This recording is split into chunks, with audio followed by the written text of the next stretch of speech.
I wasn't going to answer the phone. It was a Saturday morning in late November. The kind of cold, gray morning where the sky sits low over the hills and everything feels like it's waiting for something. I'd been sitting at the kitchen table with a cup of coffee that had gone cold an hour ago, staring at the spot where my wife used to sit. Ellen had been gone for 7 months, and I still poured 2 cups every morning. I'd catch myself doing it, standing there at the counter with the second mug in my hand. And then I'd pour it down the sink and feel foolish and heartbroken at the same time. The phone rang 3 times before I picked it up. It was my attorney, Gerald Fenton. Gerald had been patient with me through the whole probate process. But that morning his voice had a different quality to it. Not unkind. To but firm. The way a man sounds when he's done waiting for you to be ready. Thomas, he said. We need to talk about the storage unit. I'd known about the storage unit for 2 months.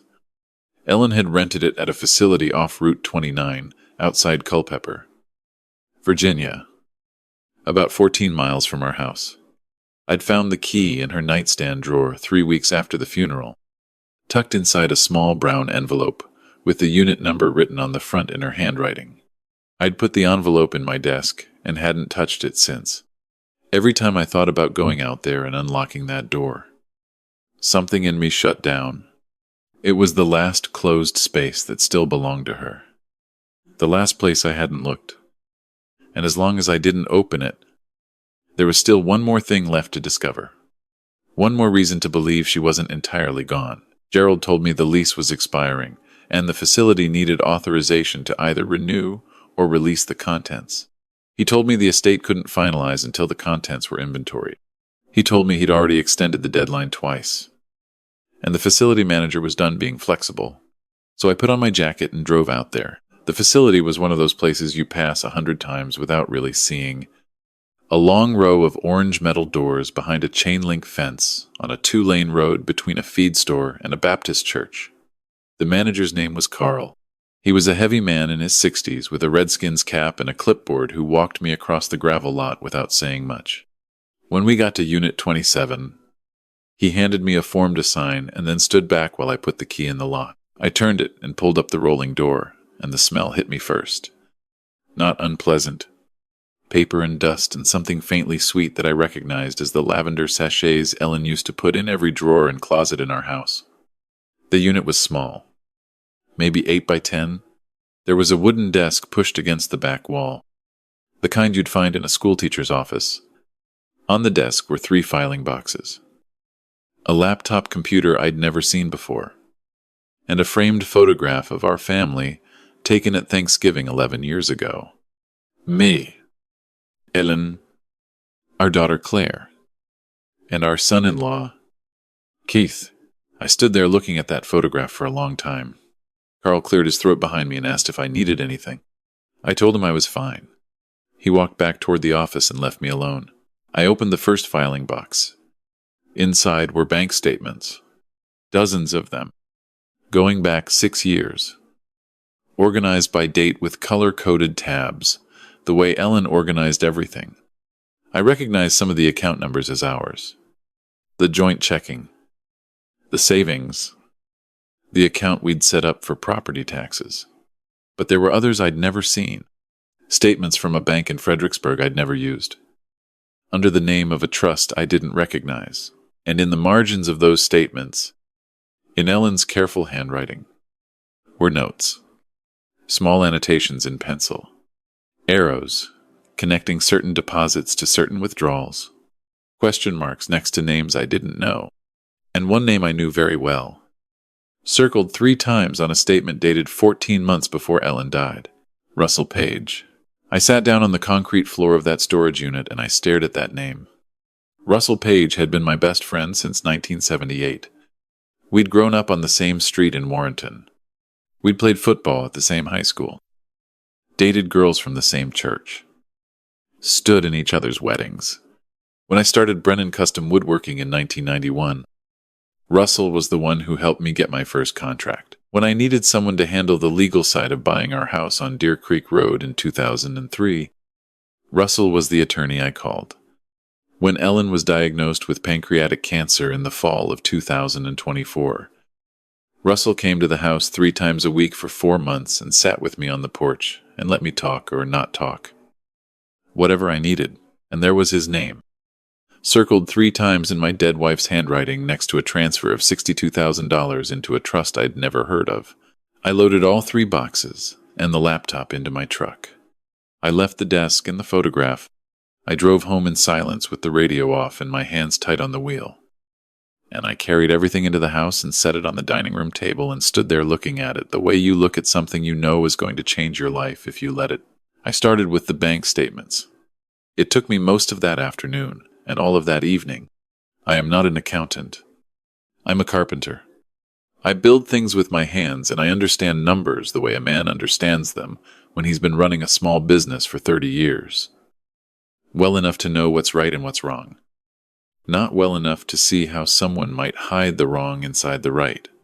But Ellen had been meticulous. Her notes guided me through the statements, like a trail of breadcrumbs.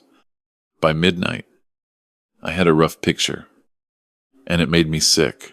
For the past 6 years, money had been moving out of accounts connected to my business and my personal finances into a series of trusts and holding entities I'd never authorized. The amounts were never large enough to trigger alarm. A few thousand here, 8,000 there. Always structured to look like legitimate expenses. Legal fees, consulting charges, trust administration costs, and every single one of them traced back, through Ellen's careful annotations, to Russell Page's law office. I opened the second filing box. This one contained copies of documents. Some I recognized. The deed to our house. Our wills. The trust documents Ellen and I had signed in 2018 when we'd done our estate planning with Russell. But alongside those familiar papers were others I'd never seen. Amendments to our trust that I had not signed. Transfer authorizations bearing a signature that looked like mine but that I knew I had never written. And a power of attorney document. Dated 3 months after Ellen's diagnosis, granting Russell broad authority over our financial affairs in the event of my incapacitation. I had never signed that document. I had never seen it. But there it was, with my name on it, notarized and filed. The third box was the one that broke me open. It contained a leather journal, the kind with a snap closure that Ellen bought at the stationery shop in Old Town. I opened it and found page after page in her handwriting. Dated entries, going back almost 2 years. She had been investigating Russell Page since before her diagnosis. She had started when she noticed a discrepancy in our tax return, a deduction for legal services that she didn't remember us paying for. She'd asked Russell about it casually, and he'd explained it away as a retainer adjustment. Nothing to worry about. But Ellen worried. That was who she was. She'd spent 38 years worrying about the details I was too busy or too trusting to check. She'd started pulling records, quietly, the way she did everything, going to the bank in person, requesting copies of statements I'd never asked for, visiting the county clerk's office to look up property records, calling the firms listed on invoices to confirm whether the services had actually been rendered. Many of them hadn't. Some of the firms didn't exist. She'd written in the journal that she hadn't told me because she knew what I'd do. She knew I'd drive to Russell's office and put my fist through his desk and probably end up in a jail cell before anyone could prove anything. She wrote that she needed proof first. Real proof. The kind that would hold up in court and protect everything we'd built. She wrote that she was scared not of Russell, but of what losing my best friend and my trust in the world at the same time would do to me. And then, 3/4 of the way through the journal, the handwriting changed. It got smaller, more careful. The way your writing changes when your hands are weaker than they used to be. The entries from after her diagnosis were shorter, more urgent. She wrote that she was running out of time and she knew it. She wrote that she'd spoken with a forensic accountant in Richmond named David Chen, who had reviewed some of what she'd gathered and confirmed that the pattern was consistent with systematic embezzlement. She wrote that she'd contacted a different attorney, a woman named Sandra Wells in Charlottesville, who specialized in elder financial abuse. She wrote that Sandra had told her the case was strong but needed more documentation. The last entry was dated 9 days before Ellen died. It said she'd copied everything onto the laptop and arranged to have it brought to the storage unit by Claire's friend Monica, who worked at the facility and who Ellen trusted. She wrote that she'd wanted to put it somewhere I wouldn't find it by accident.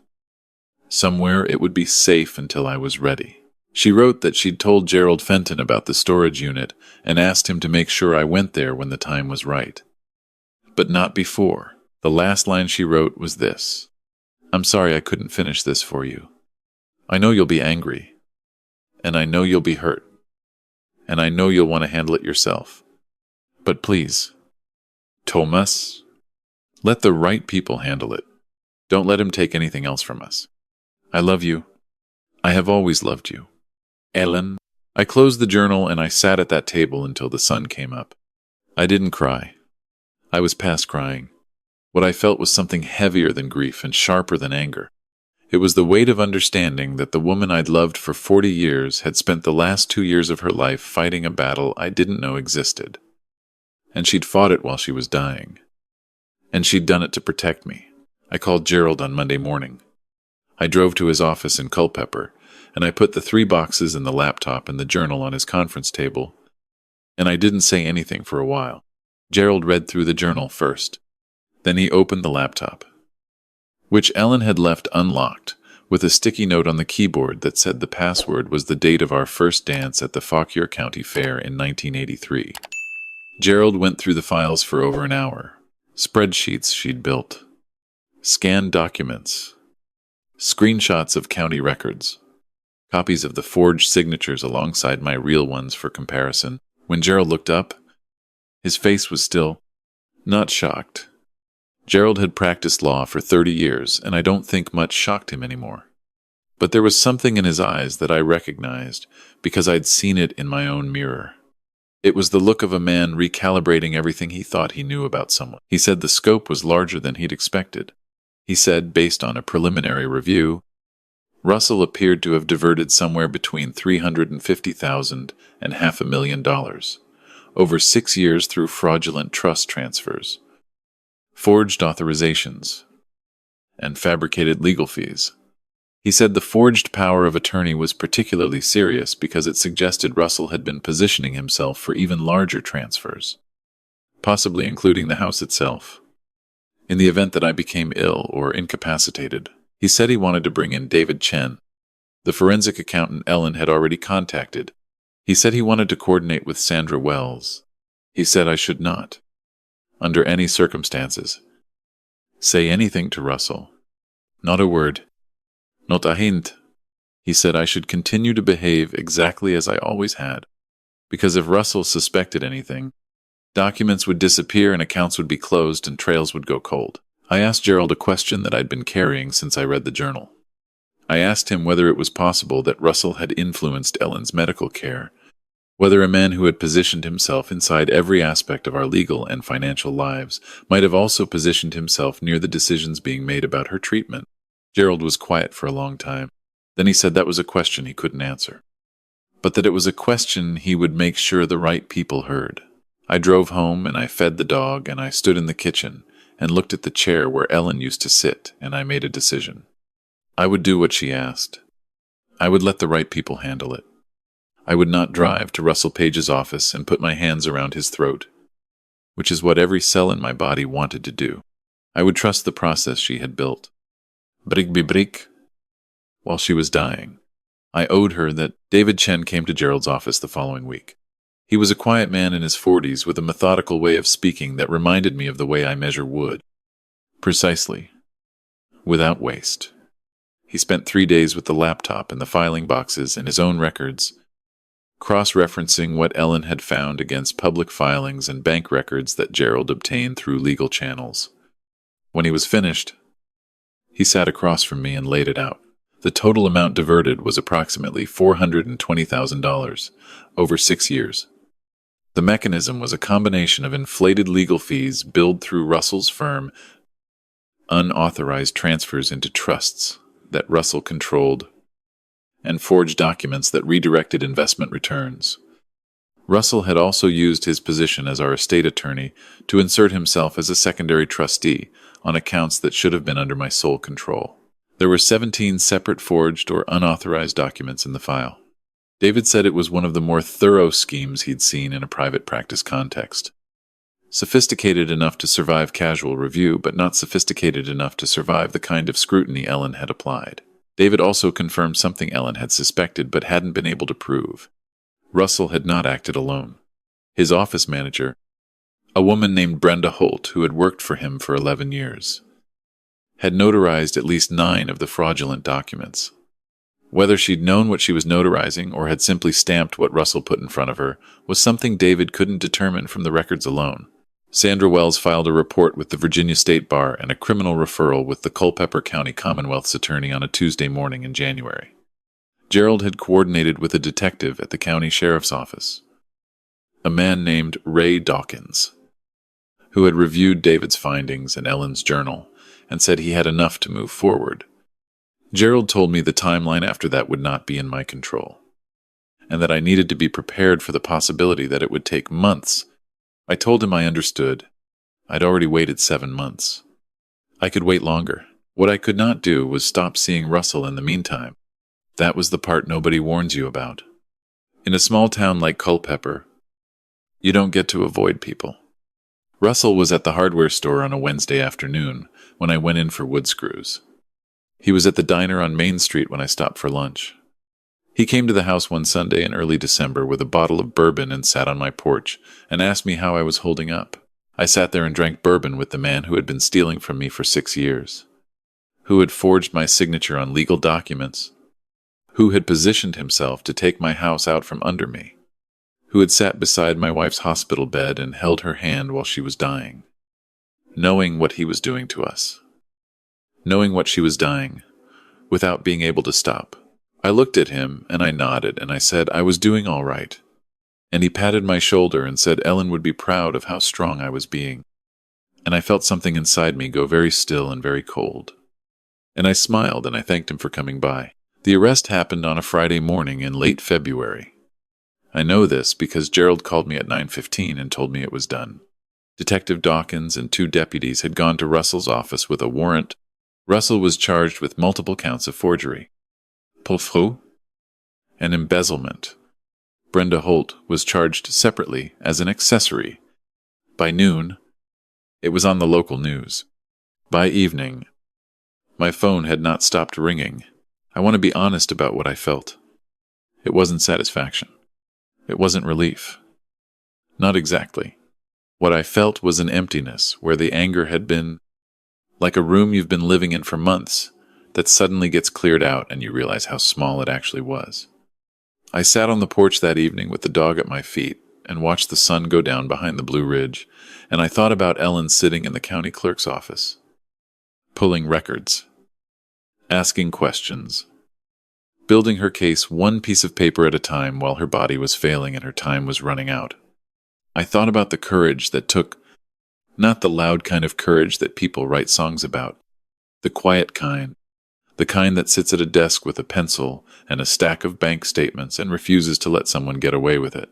Claire drove down from Cincinnati the next day. She stayed for 2 weeks. She cleaned out Ellen's closet, which I hadn't been able to do. She organized the kitchen the way her mother had kept it. Everything in the right drawer. Every label facing forward. She sat with me in the evenings and we talked about her mother. Not about the case or the money or Russell.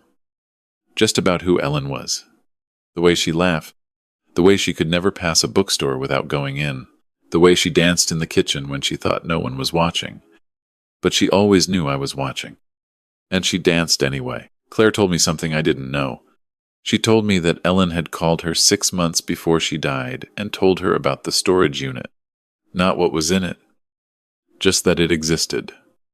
And that if anything happened, Claire should make sure I went there. Ellen had said it the way she said most important thing. Calmly. Practically. Without drama. She'd said, "Your father is going to need what's in there. And he's going to need time before he's ready for it. Don't rush him, but don't let him forget." The legal proceedings took most of the spring and summer. Russell's attorney tried to negotiate, but the evidence was overwhelming. David Chen testified at the preliminary hearing, and I sat in the back of the courtroom and watched my oldest friend stand there in a suit and tie and hear the numbers read out loud. $420,000. 17 forged documents. 6 years. His face didn't change. He didn't look at me. He looked at the table in front of him, the way a man looks at something he's already accepted. Russell pleaded guilty to 12 of the 16 charges. He was sentenced to 4 years in state prison and ordered to pay full restitution. Brenda Holt pleaded guilty to 3 counts and received 2 years of probation and a permanent revocation of her notary commission. The Virginia State Bar disbarred Russell permanently. His practice was dissolved. His assets were frozen pending the restitution order. I got most of the money back. Not all of it. Some had been spent in ways that couldn't be reversed. But Gerald told me the recovery was better than most cases like this. And I believed him because Gerald had never lied to me about anything. The investigation into whether Russell had any involvement in Ellen's medical decisions was handled separately by a different agency.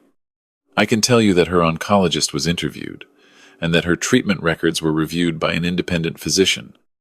I can tell you that the independent review found no evidence of deliberate interference with her care, but noted that Russell had been present for several consultations and had, on at least 2 occasions, relayed information between Ellen's medical team and our insurance provider in ways that were not within his professional scope. Whether that amounted to anything more than overstepping, I don't know. The investigation was closed without charges on that specific question. I've thought about it many times. I've thought about Russell sitting in those appointments, knowing what he was doing to us, knowing what Ellen was building against him, wondering if she'd told me yet. I've thought about whether his presence there was concern or surveillance. I don't have an answer, and I've had to make a kind of peace with not having one. Some doors close without giving you what's on the other side. And you have to decide whether you're going to stand in front of them forever or turn around and walk back into your life. I'm 63 years old. I've been a carpenter for 32 of those years. I've built houses and barns and furniture and one covered bridge for the county that I drive over every time I go into town. I built things because I understood them. Wood doesn't lie to you. When a joint is weak, you can feel it. When a beam is sound, I built my life the same way I built everything else. With the materials I trusted and the people I believed in, what Ellen understood, what she was trying to show me before she ran out of time, was that I'd stopped checking the joints. I'd stopped testing the beams. I'd handed the plans to someone I trusted and walked away. And by the time I looked back, the whole structure was compromised. Not because I was foolish, because I was comfortable. Because trust, when you stop verifying it, becomes just another word for not paying attention. The storage unit is empty now. I closed it out in March. The laptop is in Gerald's office as part of the permanent case file. The journal is in my desk drawer at home. I read it sometimes. Not the financial parts, but the parts where Ellen writes about why she's doing this, about what our life together means to her. About the home we built, and the daughter we raised, and the 40 years of mornings she woke up next to me and felt lucky. The last line of the last entry is the one I come back to most. I love you. I have always loved you. I read those words and I feel the full weight of losing her, and the full weight of what she gave me. And I sit with both of those things at the same time, because that is what love asks you to do when the person who gave it to you is gone. I've changed the way I do things. I review every document myself now, even the ones I think I understand. I ask questions I used to assume I knew the answers to. I hired a new attorney, a woman in Warrenton named Patricia Kemp, who comes highly recommended and who I trust precisely because she doesn't ask me to trust her. She asks me to verify, and then she verifies my verification. And that's the way it should have been all along. I still pour 2 cups of coffee every morning. I know it doesn't make sense, but I pour the second cup and I set it across the table where Ellen used to sit. And I let it go cold while I drink mine. And before I pour it out, I say thank you. Not out loud, just in my head. Thank you for watching when I wasn't. Thank you for fighting when I couldn't. Thank you for loving me enough to do the hardest thing quietly. Without credit. Without recognition. Just because it needed to be done, and you were the kind of person who did what needed to be done. Then I pour out the coffee, and I wash both cups, and I go to work. And I check everything twice.